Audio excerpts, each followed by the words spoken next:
First at 6, our Target 8 investigators are uncovering some disturbing new allegations involving a former Calhoun County jail guard already accused of sex crimes outside the jail. Complaints that were allegedly made against Troy Pope in jail months earlier, but they went nowhere, and allegations that it cost one jail nurse her job.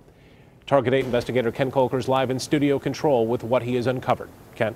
Yeah, Brian, today we found a 16-year-old boy, a former jail inmate who says he filed a written complaint known as a kite against the guard months ago.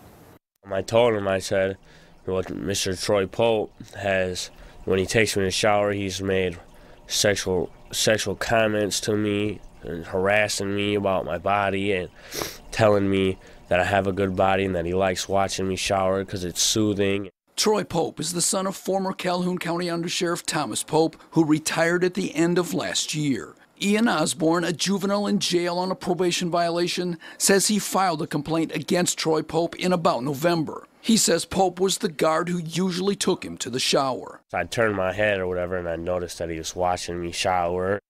Osborne says that a jail sergeant talked to him about the complaint 2 weeks later, and that's the last he heard of it. He says Pope took him to the shower just one more time after that. But Pope, he said, never tried to touch him. The complaint was filed about 2 months before Pope was charged with sex crimes that allegedly happened outside the jail, allegedly forcing himself on a 15-year-old in 2004, when Pope himself was 17. He's also accused of third-degree sexual assault, using a computer to commit a crime, and accosting a minor for sex. Ian, who was not a victim in those cases, said he also told a jail nurse about Pope. She said, you know, he's not as good as you think. He's kind of weird.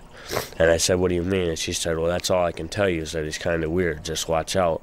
That nurse, Mary Buckingham, filed a federal lawsuit this week claiming she was illegally fired after raising suspicions about Troy Pope last year. She claims the former undersheriff was behind her firing. Today, the undersheriff told Target 8 he had never heard of the nurse and denied playing a role in her hearing. I didn't do any such thing, and I wouldn't do any such things. Now, the state police are investigating the sex charges. They say the sheriff's department gave them Ian Osborne's name in January after the new sheriff and undersheriff took office. State police say they plan to interview Ian soon. I'm Target 8 investigator Ken Kolker.